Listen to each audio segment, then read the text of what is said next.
గ్రామానికి సంబంధించినటువంటి దళిత రజక కుటుంబం మీద అగ్రకులాలకు సంబంధించినటువంటి ఆధిపత్య ధోరణితోన మహిళలని కూడా చూడకుండా దేవాలయ ప్రవేశానికి అడ్డుకోవడంతో పాటు మహిళల మీద దాడి చేశారు. అడ్డుపోయినటువంటి గణేష్ అనేటటువంటి యువకుడు తమ్ముడిని 3 గంటలు నిర్బంధించి చిత్రహింసకు గురి చేశారు.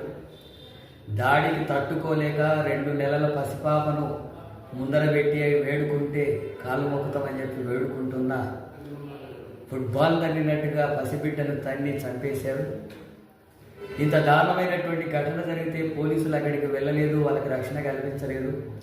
పోలీస్ స్టేషన్కి వెళితే బాధితుల దరఖాస్తు తీసుకోకుండా దాడి చేసినటువంటి వాళ్ళ దరఖాస్తు తీసుకొని బాధితుల మీద కేసులు నమోదు చేశారు పోలీసులు. ఆ రకమైనటువంటి చర్యలకు పాల్పడితే జిల్లా డిఎస్పీ కానీ ఎస్పీ కానీ కలెక్టర్లు కానీ ఏమీ స్పందించలేదు ఇప్పటివరకు. అందుకే ఈ ఘటనను నిరసిస్తూ సిపిఎం పార్టీ ఆధ్వర్యంలో రాష్ట్ర వ్యాప్తంగా నిరసనలు తెలియజేయాలని చెప్పి పిలుపునిస్తున్నాం. దాడికి పాల్పడ్డటువంటి దాడికి పాల్పడ్డటువంటి వాళ్ళతో పాటు పసిబిడ్డను హత్య చేసినటువంటి నేపథ్యంలో వారందరి మీద సర్పంచ్తో సహా మిగతా అందరి మీద హత్య కేసు నమోదు చేయాలి.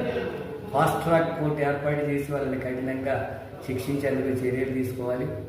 అట్లాగే ఎస్ఐ సిఐ డిఎస్పీలు బాధ్యత రాహిత్యంగా వివరించి దాడి చేసినటువంటి వాళ్ళకు వంత పాడుతున్నారు. వాళ్ళని వెంటనే సస్పెండ్ చేసి ప్రత్యేక అధికారిని నియమించి చర్యలు తీసుకోవాల్సిన అవసరం ఉంది. అట్లాగే ఈ హోమ్ మినిస్టర్గా ముఖ్యమంత్రి రేవంత్ రెడ్డి ఉన్నాడు. డీజీపీ గారు కూడా ఏమీ స్పందించట్లేదు ఇప్పటివరకు. ఇప్పటికైనా స్పందించి ఈ రకమైనటువంటి చట్టపరమైనటువంటి చర్యలు తీసుకోవాలని చెప్పి సిపిఎం పార్టీగా డిమాండ్ చేస్తున్నాం.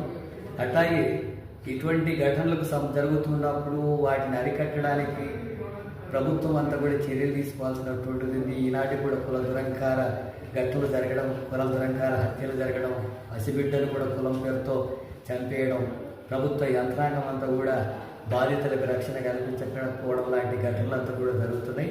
అక్కడ 5-6 రోజుల నుంచి నిరసన కార్యక్రమం అనేది జిల్లా కేంద్రంలో జరుగుతున్న ప్రభుత్వం వాటిని పరిష్కరించేటటువంటి చర్యలు తీసుకోవడం లేదు.